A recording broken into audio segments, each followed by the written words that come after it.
সবাই ভালো আছেন? আমি নীলিমা ইসলাম মিম বর্তমানে ডেভনেস্ট এলএলসি একটি সফটওয়্যার ডেভেলপমেন্ট কোম্পানিতে লিড জেনারেশন এক্সিকিউটিভ হিসেবে রয়েছি।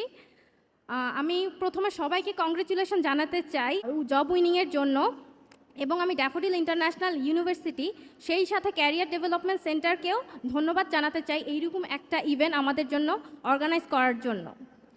আসলে আমার চাকরি জীবনের অভিজ্ঞতাটা খুবই ছোট, 3 মাস হয়েছে আমি জয়েন করেছি, এবং আমার ফ্যাকাল্টির দোয়া এবং সবার সহযোগিতায় আমি একজন গোল্ড মেডালিস্ট। এর জন্য আমি আমার মাসুম ইকবাল স্যার, আমার শ্রদ্ধেয় তানভীর আবিদ স্যারকে ধন্যবাদ জানাতে চাই। আমি যদি আমার জব উইনিংয়ের কথা বলি, তাহলে আমি মনে করি আমার ফ্যাকাল্টিদের অনেক বড় একটা অবদান রয়েছে, কারণ তারা আমাকে বিভিন্ন সময় গাইড করেছে। ইভেন ইন্টারভিউতে কোন ধরনের কোশ্চেন আস্ক করে ইন্টারভিউয়াররা, তাদের সামনে কিভাবে নিজেকে প্রেজেন্ট করতে হয়, কোন ধরনের কিভাবে তাদের সাথে কমিউনিকেশন করলে তার ভালো মনে করে, সব ধরনের গাইডলাইনে আমি তাদের কাছ থেকে পেয়েছি। আমি যদি ড্যাফোডিল ইন্টারন্যাশনাল ইউনিভার্সিটির একটি ইউনিক দিক সম্পর্কে বলি, তাহলে হবে সেটি ইন্ডাস্ট্রি ভিজিট ট্যুর।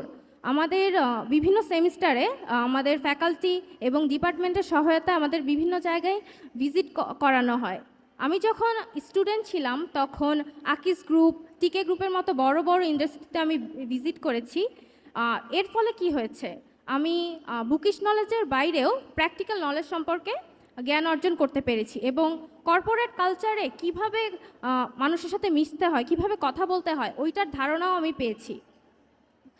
আমি কয়েক মাস আগেও যখন স্টুডেন্ট ছিলাম, আমি কিন্তু মানে বিভিন্ন সেশনে ইভেন্টে অ্যাজ এ অডিয়েন্স হিসেবে জয়েন করতাম, কিন্তু আজকে আমি অ্যাজ এ গেস্ট এখানে উপস্থিত থাকতে পেরে খুবই প্রাউড ফিল করছি। অ্যাকচুয়ালি সবার জন্য এটা একটা প্রাউড মোমেন্ট।